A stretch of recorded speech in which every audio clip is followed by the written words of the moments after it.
for this evening. Okay. So welcome to tonight's Wednesday webinar. And I'm very thankful to have our guests, Ray and Karen from the Portland Wheelers, giving the gift of biking. This is a conversation about this nonprofit, the Portland Wheelers, which was launched 6 years ago. And they have a really unique program that allows people to participate in the activity of bicycling or tricycling that otherwise wouldn't have that opportunity. And so we're going to learn a lot more about the program tonight. I'm really excited to see and hear what the program does, and also to understand a little bit more about what we can do to support that program. I work for the Bicycle Coalition of Maine. I am primarily responsible for our education program.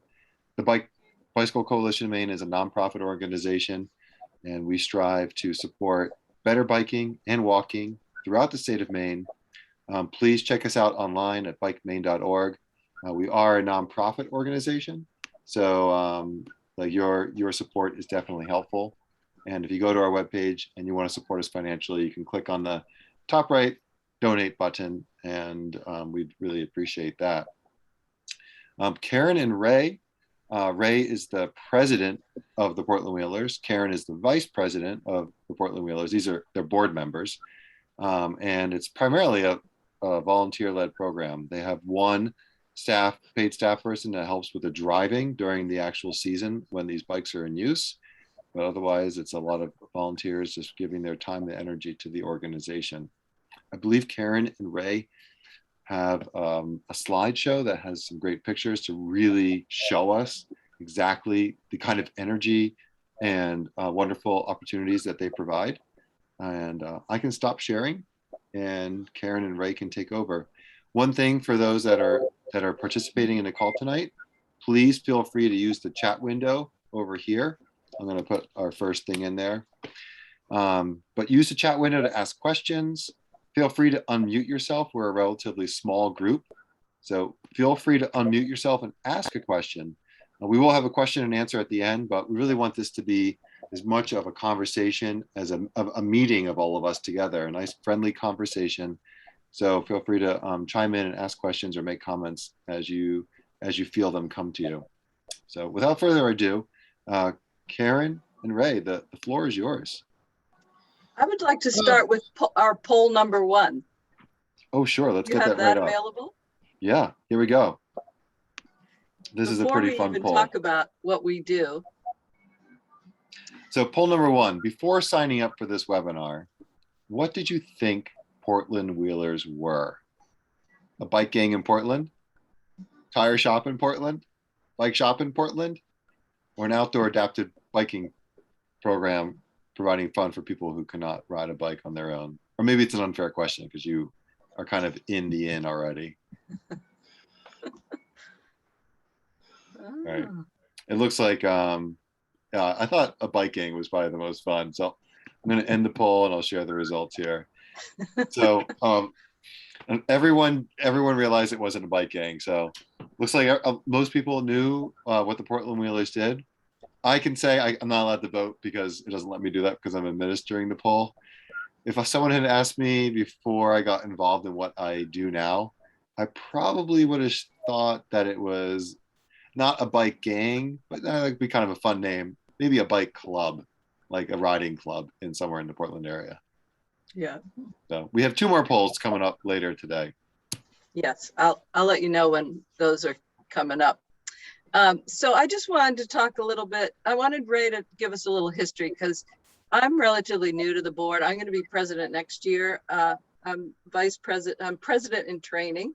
So I just wanted Ray to just give a little historical perspective, and then we'll jump into the slideshow of photos. So we'll get you all excited to see us in action with just a few descriptions. Okay, well, first of all, thank you to Eric and the Bike Coalition for inviting us to participate in this webinar. We're excited to be here.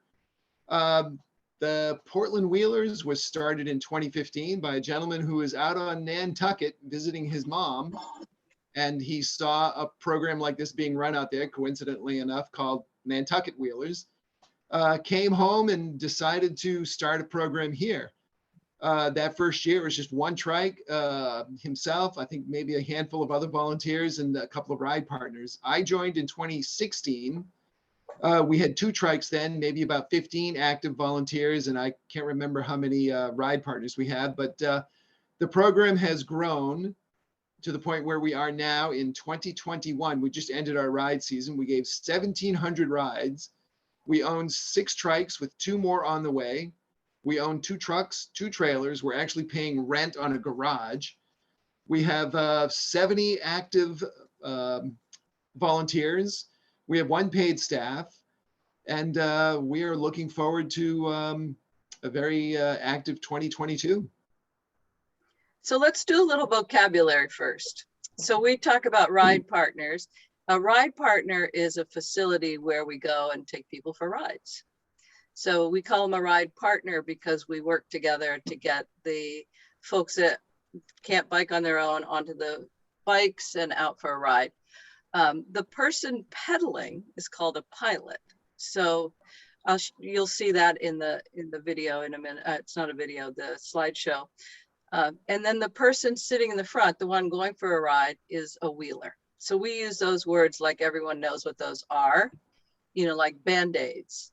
It's not quite that generic. So I just thought I'd give you a little vocabulary lesson before I jump into the photos. And then Ray and I will bounce back and forth and share some stories and fun stuff with you. So let me get this shared up here. Just have to do one little thing, which is say slideshow. All right, so that's our beautiful logo that we love. So here's Ray on an orange bike that doesn't look like a trike. What are you doing there, Ray? I'm riding as a safety, and every time we have a pod go out, that pod is what we call a group of trikes, and could be anywhere from 2 trikes to as many as 6 trikes. We always have at least one person riding their own bicycle, and they act as a safety. And what a safety does is they act as kind of the eyes and ears of the entire group. Their job is to help facilitate getting that group through traffic. We try to stay on quiet streets to the greatest extent possible, but places where we do have to cross streets, we'll make sure that traffic has in fact stopped. If we're on Back Cove, for example, and we're coming up behind pedestrians, we'll be in front of the pod, alerting the pedestrians that, you know, hey, we have 6 trikes behind you, and we're coming around on your left. Just things like that. If a pilot needs assistance with something or other, then the safety is there to lend a hand, and just there to make sure that the pod is staying safe and everybody's having a good time. And you can see lots of smiles here.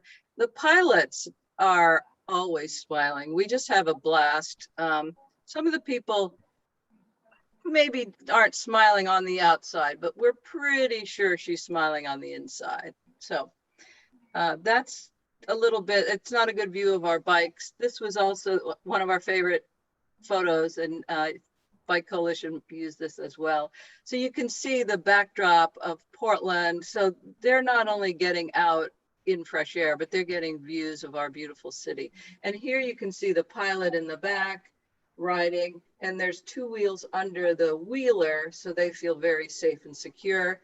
Everybody gets helmeted. We strap them in.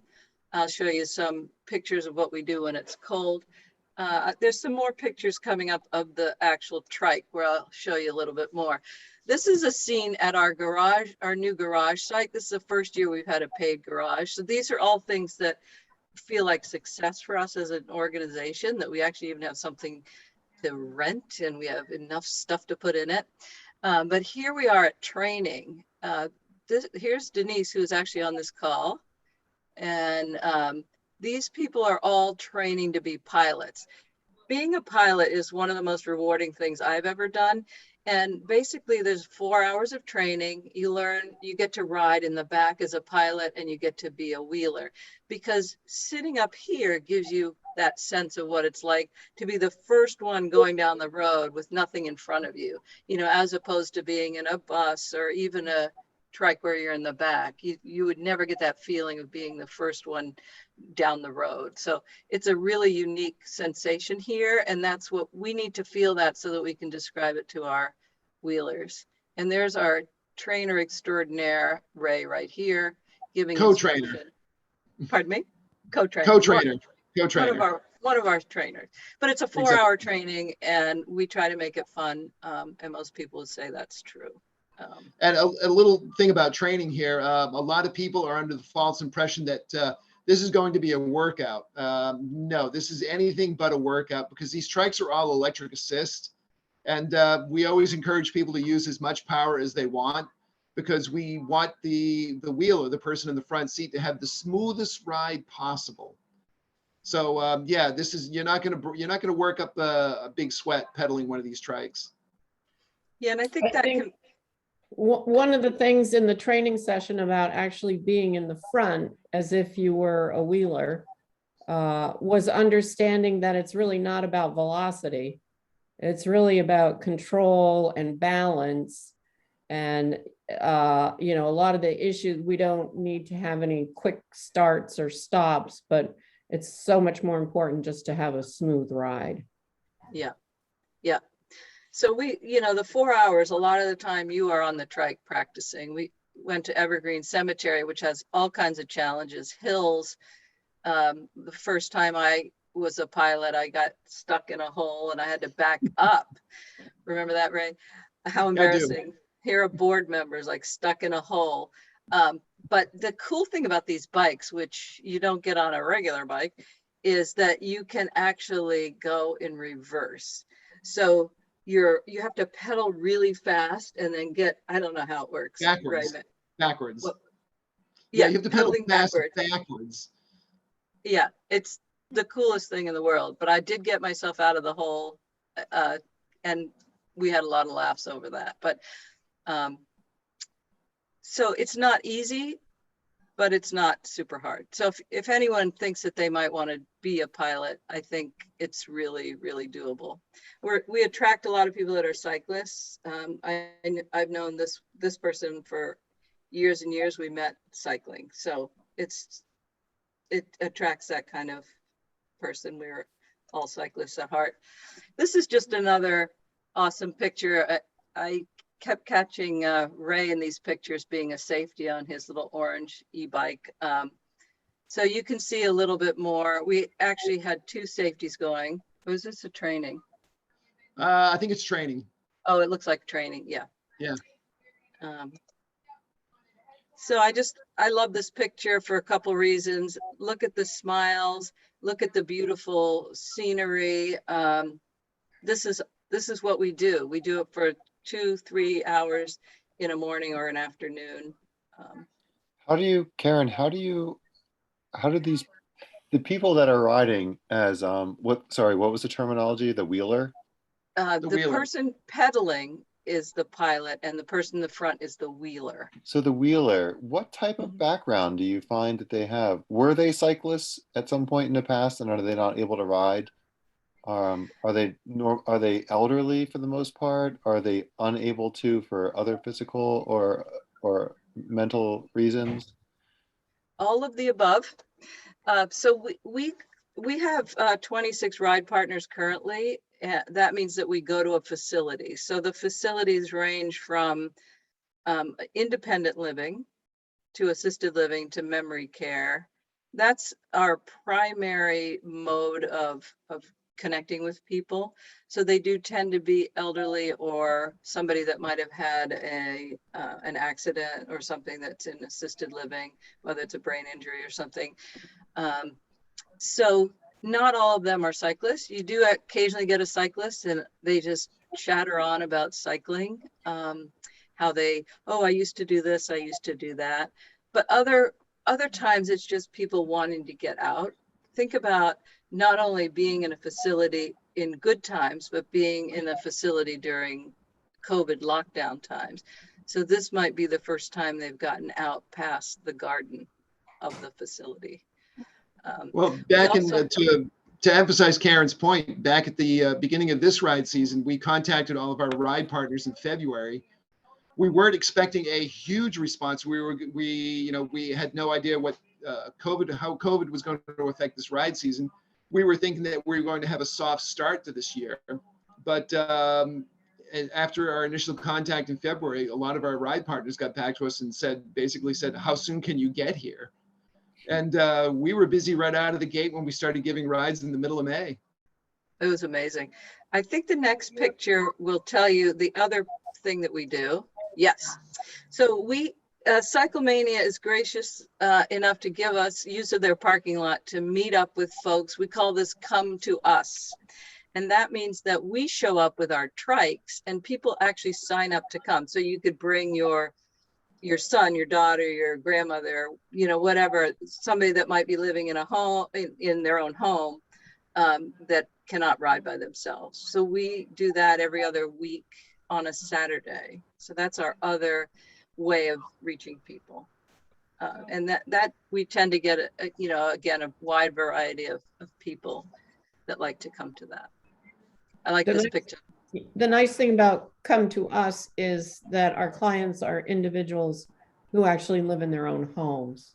Mm-hmm. And so it's logistically impossible for us to get to single individuals, but with this program, single individuals can come and take advantage of Portland Wheelers.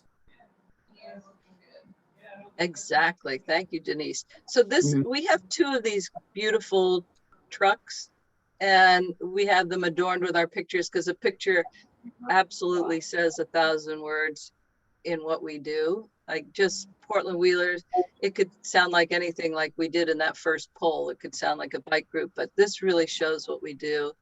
And all of is this an old truck picture? I think we've updated. No, that's from this year because it has the new picture on the side and the back. Yeah. Yeah. But you get the idea here. And then we pull the trikes. So we have 3 trikes on here. You'll see 2 are facing forward, 1 is facing backwards. And there's a elaborate strapping system. All those blue straps are color coded to click onto the bottom of the trailer here, as well as onto the bikes. And this is what you spend at least 45 minutes of the 4-hour training, learning how to strap the bikes. Not really, but it's all color coded and very scientific. And the trikes just don't move after all of these things are locked in place. Can you tell us? We don't want anything off the trailer. Can you tell us a little bit more about the bike themselves? How much do they cost? How much do they weigh? How long does it? Well, the e-charge? I can tell you a little bit about those. They are e-assist trikes.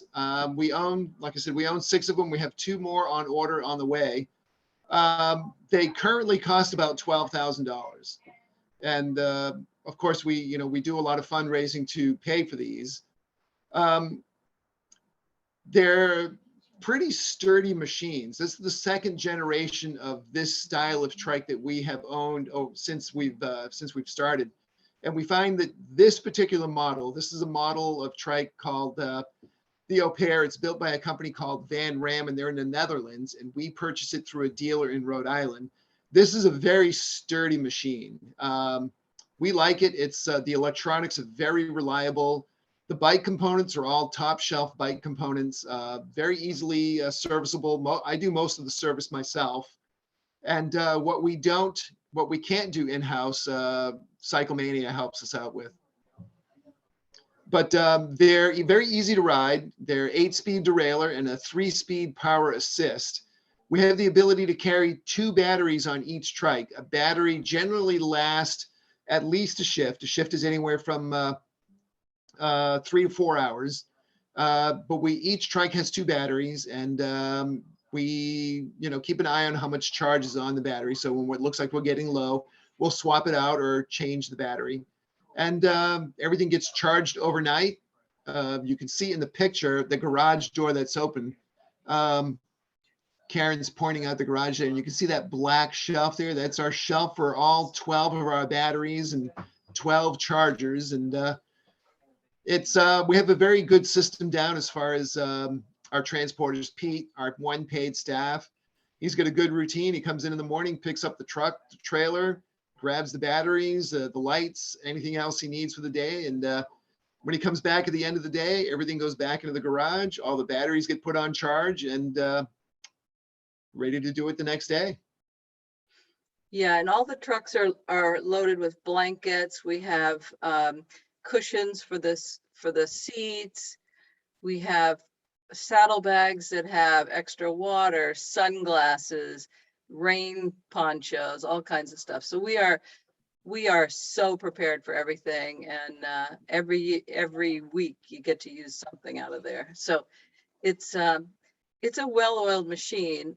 And I said before, I'm pretty new, so I sort of dropped in when all of this was already constructed. So I was pretty impressed with how detail oriented it is and how everything is thought of. We have lots of helmets. We devised a cleaning system under COVID that was all new to us. So everything's thought of. So this trailer hooked onto one of the trucks will show up at a facility. You'll get the 3 pilots, you'll get a safety. Everyone will show up at the same time. The members of the ride partner staff will bring out the clients. We'll load them up, put a helmet on them, and take them out for a ride. Super fun. So one way we raise money is with events, and this is at Flatbread, and they on one night they have Giving Tuesdays, I think, here and there, and they allowed us to reap the benefit of, I forget the amount, 10% of a pizza cost, but we raised about $1,200 in about 4 hours. Right here you see our happy volunteers. We've got Sue here, has been a treasure for quite a while. She's always smiling. Mark is on the board. This is the husband of this one with our old vintage logo on his shirt. That's me, another long-term board member and a volunteer pilot. So we just hung out there, and we bring our pictures, of course. We didn't quite have enough room to bring our trikes on that event. And this is the final picture that I have. The trike is here with the battery on it. I don't think I highlighted that. We sort of loaded in there. But we had a volunteer appreciation, and it was a crappy day, so we only got a mere percentage of our volunteers to come out and celebrate with us the end of the season. Here is our transport. He's also our photographer. He didn't take this picture, but he's responsible. His wife did. His wife did. His camera did. Yeah. Most of the photographs that you see in this slideshow were taken by Pete. He's an exceptionally great guy, and he's an outstanding photographer as well. So that's what I had for photos, and I'm going to stop sharing and we can chat again. So we are board led. I think Eric mentioned that we're board led at this point. This is our first year as completely board led. So we're feeling that out and doing a great job with that. We have the one paid driver, about 70 plus volunteers.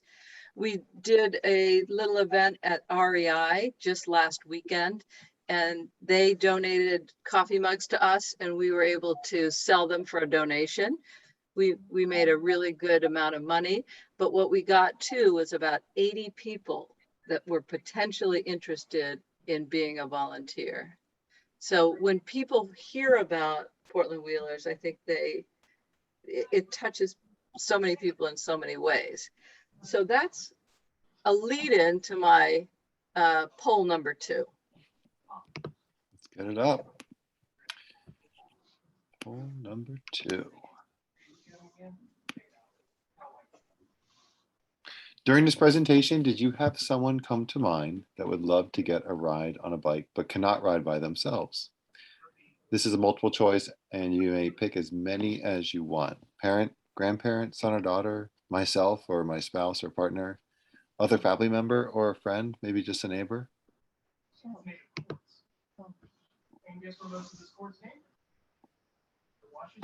Well, answering this poll, I can tell you that My fiance, Kristen, who is also an active pilot with the Portland Wheelers, has the opportunity to take her mother out. Her mother is a resident at one of our ride partners, and we take her mother out for rides. I've taken my dad and my uncle out for rides, and a funny story there.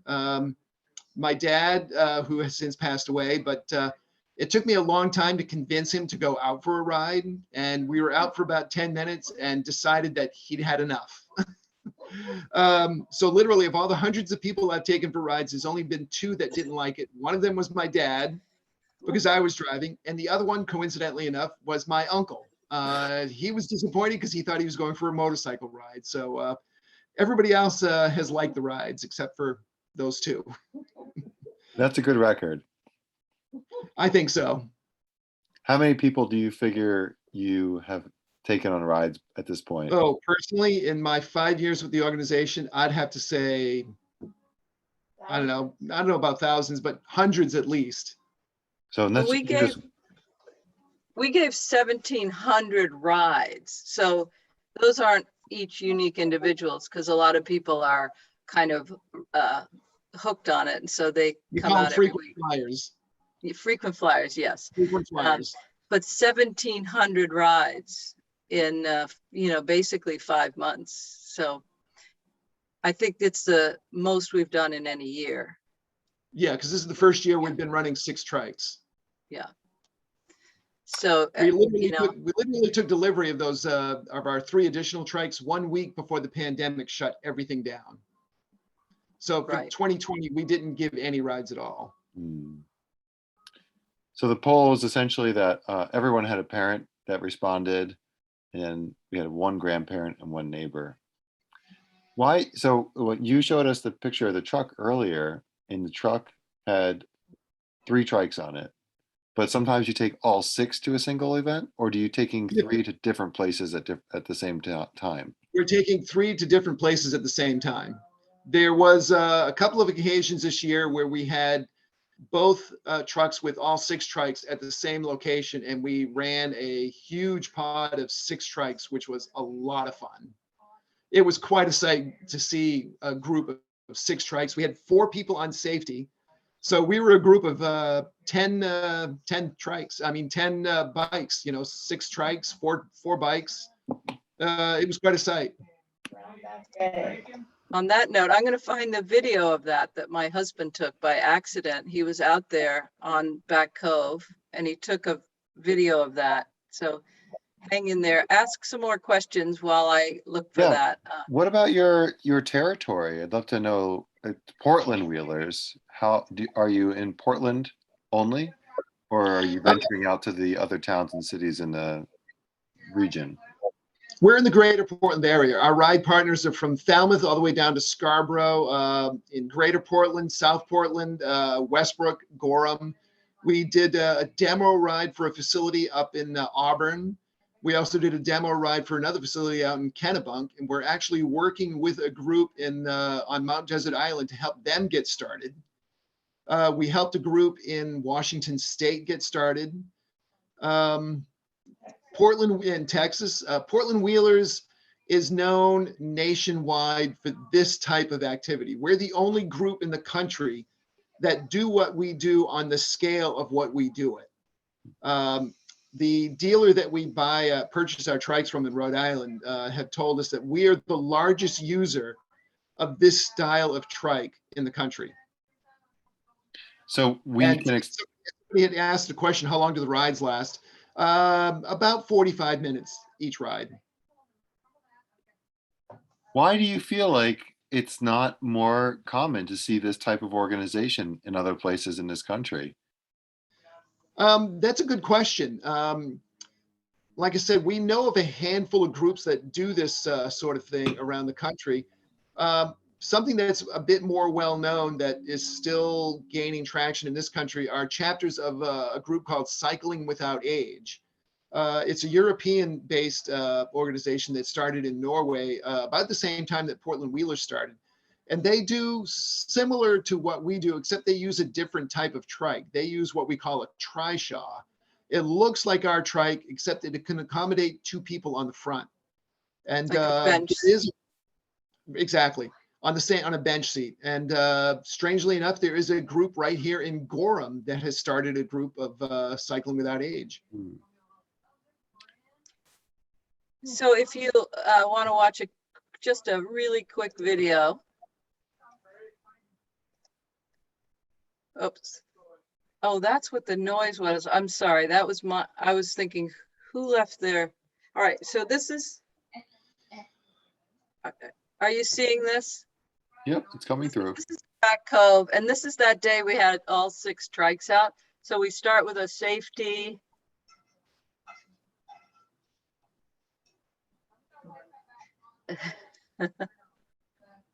Oh, I love it. It's quite a sight. We turned a lot of heads. Yeah. Got my husband's attention. Oh, it's great. So you mentioned that there's an organization in Auburn and in Bar Harbor. Well, and they're looking we to did start a demo similar. ride. Well, we did a demo ride at a facility in Auburn.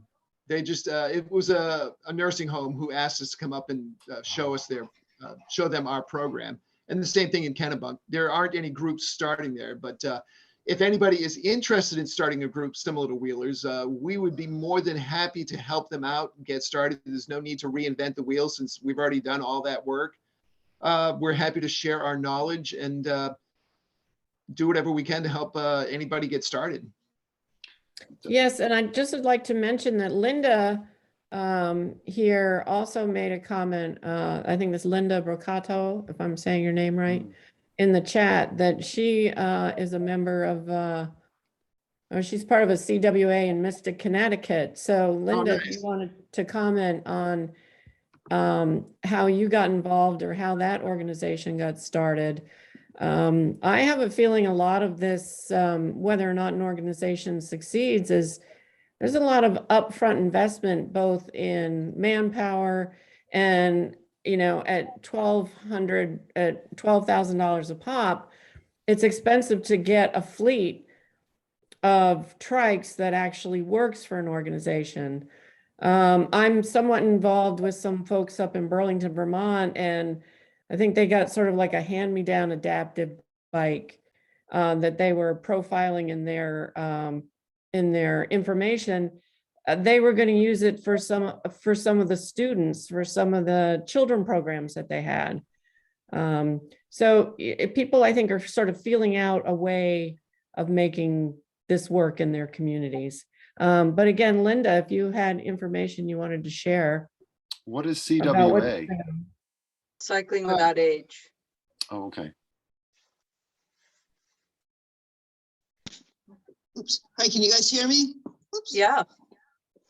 Yeah, so actually I started with working with Bike On with their adaptive athletes. I'm one of the volunteers. I help some of the adaptive athletes with hand cycling. And just, so I actually live in Rhode Island, but on the Connecticut border, and just happened to be one of my cyclist friends. And a few years ago, I saw something about Cycling Without Age.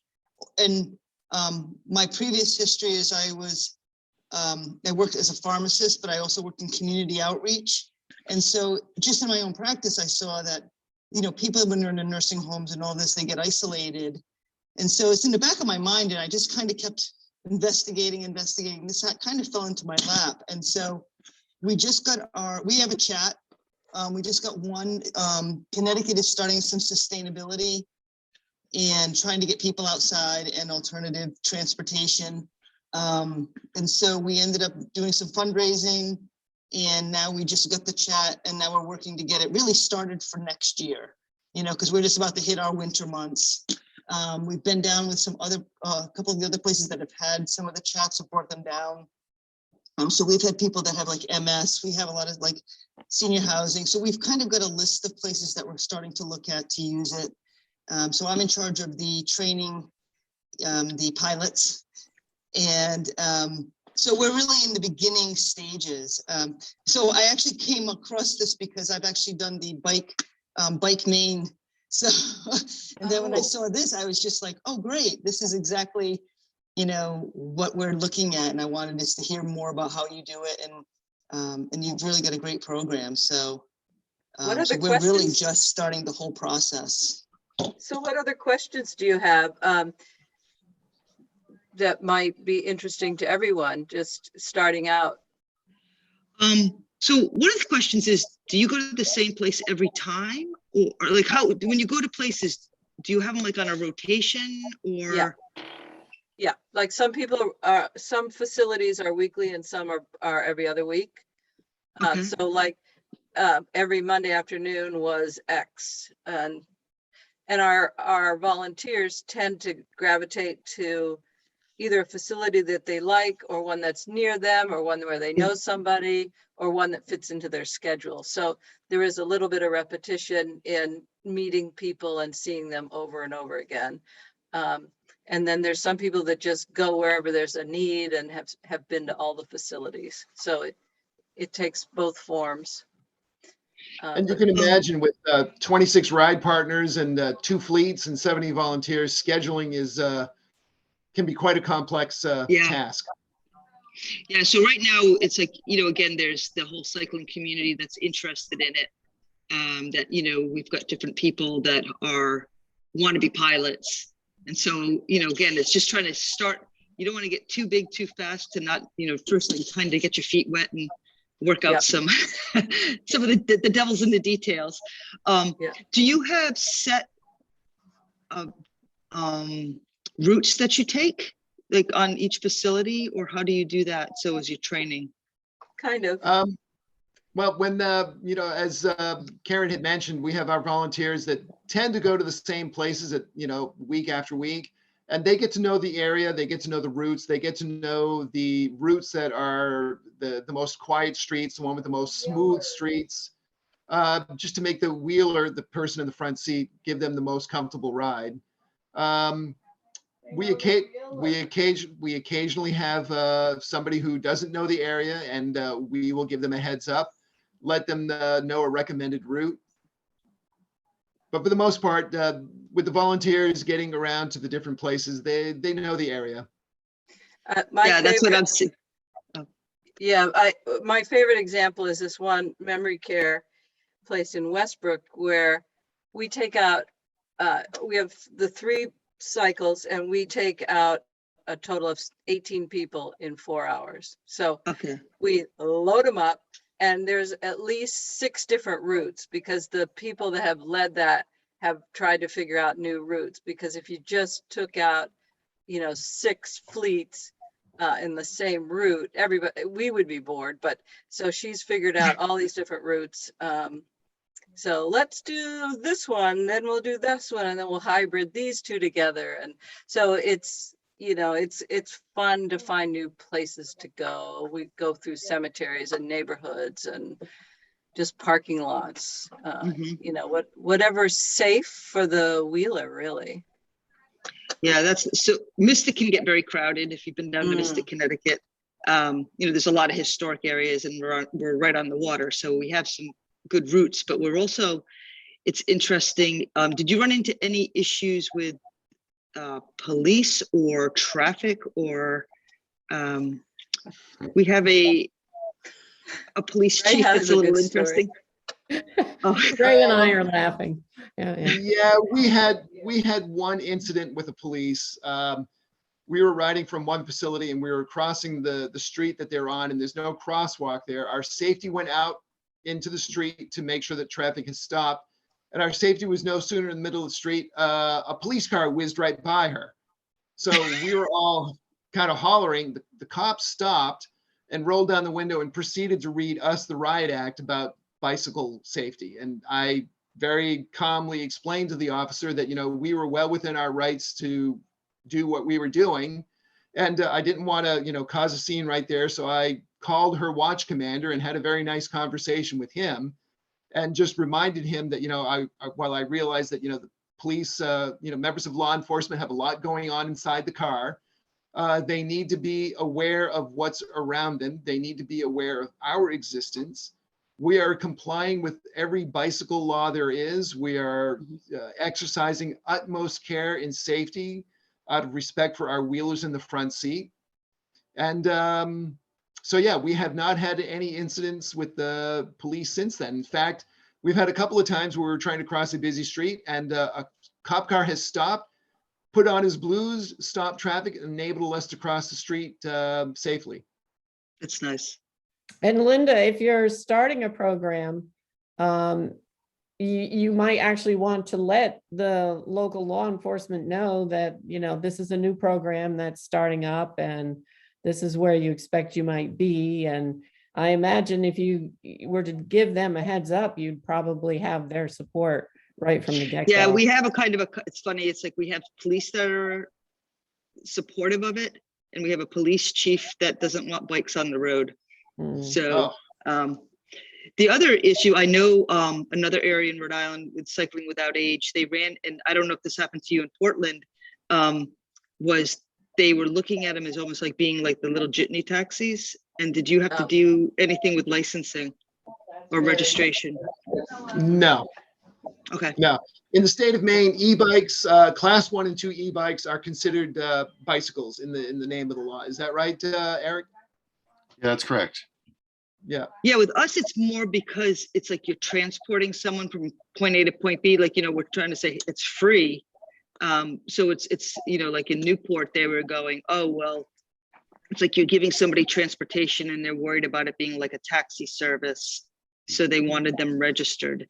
In Mystic, again, it's just, it's a tourist town. So, it's something that was unexpected in Newport. Like they're actually docked right now because of that. They're having to work through that with the city of Newport. We don't take anybody from point A to point B either. And you could make that argument that you're just taking them around. Okay, that's a good point. Okay. Mhm. So I know we got about 15 minutes left. I just wanted to go over a couple more things that might be interesting. We had our first ever event this year, and that was called Bike for Trikes. Denise and Ray and I were, actually Patty, everybody's here from our team, and it was part virtual and part live. So we had some live events and we had some virtual events. It was a big fundraiser for us. We were able to raise about $15,000, and people just signed up to ride whatever they wanted to ride. They rode on their own and raised funds from their friends and family. So that's something that was new to us this year. This year was a banner year because it was our first year as a volunteer organization. We brought on some new board members early. We had incredibly good energy and these fun events. And I just wanted to share one more thing. We are having a complete website makeover. Oh, not just a makeover. We are prepared to launch an all new website. The old one is being torn down, burned down, thrown in the dumpster. It's just being bulldozed over. Right. Oop. Yeah, so that's going to be up, but we do have ways to donate to Portland Wheelers via the current website. And we are currently under our campaign called Keep the Joy Rolling. Because I think one of the things that the team in charge of development kept saying is joy. How can we put the word joy into our campaign? Our fall appeal. So keep the joy rolling. I think that's a word that comes up all the time with our wheelers, with our pilots, with our ride partners, everybody. So that's my closing remark. Ray, if you want. I just got one more story to tell from this past summer. Yeah, I don't know if you folks are all from the Portland area, but you're aware of the construction that's going on around Back Cove. At one point, they had actually closed off the sidewalk, and they made a little detour to go on to the closed part of Baxter Boulevard. Well, we were riding a set of 3 trikes down there. It was all the detour was all just kind of soft sand. It was a little uneven. So the excavator operator saw us coming. So he had us hold up. He took his bucket, he smoothed it out and tamped it down. so we could have a nice firm surface to ride on. So we all gave him a big smile, wave, and a thumbs up when we went by. And he said, "You guys, I love what you guys do." And I said, "Well, you guys are great. Thank you for doing that." Ray, that's a great story. This is Patty. Can I jump in here? Absolutely.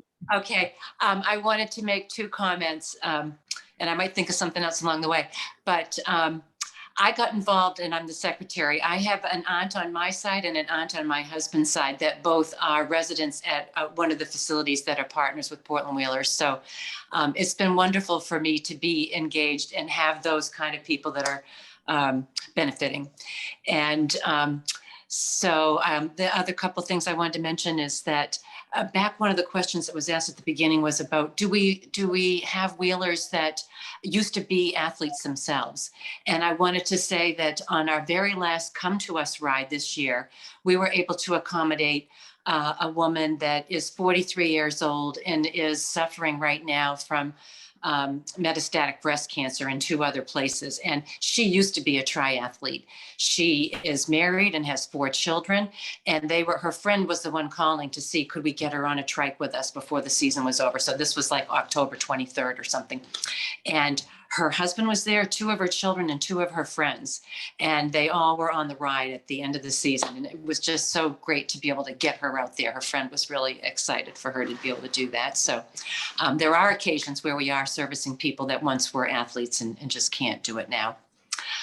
This girlfriend had actually made arrangements to get a wheelchair so that when she was out for a run, she could put her girlfriend in the wheelchair and go with her. But, we're set up for this kind of thing. So that was really cool.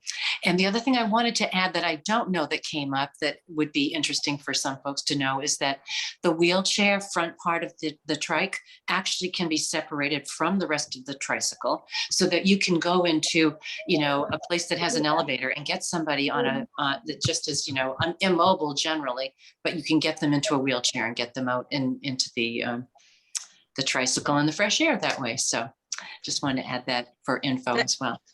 Thanks for bringing that up. I meant to bring that up at some point. We have some good questions. There's a question, Eric, I didn't know if you could answer.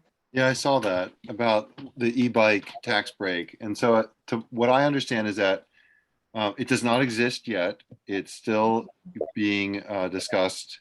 If it is approved, it would come into fruition sometime next year. And I think it's up to $5,000. I think they want to give 15% back. Of course, you need to be eligible. So I think if you make a certain amount of money, you're not eligible, just like any sort of Medicare style thing might be. So the BCM is not very involved with that policy per se, but we like to kind of keep tabs on it. So I think it's 15% of the first $5,000 if you're eligible back on an e-bike purchase. And that certainly is helpful to the Portland Wheelers. If you have to buy more bikes, you might be able to qualify for that yourselves. It'd be interesting to see if they will facilitate nonprofits purchasing. It's probably for individuals. I used to be a tax accountant. That sounds so much like a, tax incentive that would go along on your individual return, but you never know. I had another question regarding your visit to Auburn and Bar Harbor. So what if a group in Bangor wanted to have a demo? How do you figure out, like, are you just basing it on requests, or are you having to turn people down? Does someone just need to make the request? Well, that's a good question. We basically take them on a one-by-one basis. We assess how far it is. When we look at our schedule to see if we can squeeze it in. I think somebody had mentioned, we talked about it at our last board meeting about a possible demo ride in Bangor, and that's quite a haul for us. So again, it's something we'll have to discuss it on a board level, each case. And if you had a group of people and we could meet halfway or something. Yeah. It depends on who. We own 2 trucks. Neither one of them are that new. So, there is some concern about there is some concern about taking them that far out of town. There are a couple of opportunities to meet the trikes, we call it. So we'll do that throughout the season as well. And then we go to the New England Parkinson's ride in, that's in September, right? We take people for rides there, but people can also look at our trikes. We had an event at Portland Headlight this year where people could come and meet the trikes and go for rides. Whether you needed it or not, we would take people for rides just to get a feel for it. So those opportunities are available also. Right. And Karen had mentioned Meet the Trikes. Before we run anybody through our training program, we run them through what we call a Meet the Trike session. We actually put them on the trike, let them pedal around a bit, see how comfortable they are. And we've had a couple of people say, you know what, this isn't for me. And that's great, because we'd just as soon find out before we put them through our training program. And so, yeah, it works out really well. And they should be double vaxxed. Well, Karen and Ray, do you want to run that last poll? Let's run the Sure. last poll. After hearing about the Portland Wheelers, after hearing about what the Portland Wheelers do, that's a typo, are you Sorry interested in about that. volunteering in some capacity? This is anonymous. You can say no. I hope you don't. Well, we have two of our, we have a board member and a very active volunteer on the call here. So, Yeah, so everyone is interested, which is what I would hope to hear. yeah. I'll finish up with, unless anyone has any other questions. I see one person asked a question, when is the training? And we start training in April. Can I ask a really quick question? This Yeah, is of course. Linda. Yeah, one of the questions, how do the people how do they ask for a ride? You know, how does the wheelers? Just The the nursing or facilities, the facilities organize that. okay. Right. We organize with the facility organizes with the people. So you do like a rundown with the facility at some point to show them all about the program? Is that how? That's what the demo rides we do are all about. When we go to a facility, we try to get as many people out for a ride as we can. And we also encourage the staff to participate in rides, because if the staff is aware of what the rides are and they're familiar with them, then it helps sell the rides to their residents. Linda should know that most of these facilities have a role called an activities director or something like that, Ray, right? Correct. That would be her contact probably. Yeah. Mhm. So if you are interested in volunteering, the place to email, and we'll get you on a list and contact you in March or April, is info@portlandwheelers.org. Pretty simple. And that will go to Patty, right? Are you getting those? And so we're creating a list. We have quite a bit of a list already for next year. So hop on that list and we'll let you know when the training starts and get you all trained up. And we do have fun. What about There's the contact information. Oh, perfect. Who the hell cares about the pilots? So What was that? Oh, somebody just said thank you. Thank you. yeah. So yeah, thank you, Ray and Karen, for sharing what the Portland Wheelers do and what they stand for. Thanks to everyone else for coming. Great questions. Thanks for bringing all those, Linda. And hope that whatever you're building in Connecticut works out to be just as good. Yeah. Great. Yes, this is extremely helpful. Thank you. Thanks all. Yeah. Contact us if you have more questions. And Eric, Sure. thank you so much for organizing this and keeping it running smoothly. It was really fun. Yeah, this is great. Thank you. Yes, and thanks, Eric and the Bike Coalition of Maine for hosting this and inviting us. And thank you all for participating. Thank you. Good night. Good night. Good night. Bye-bye.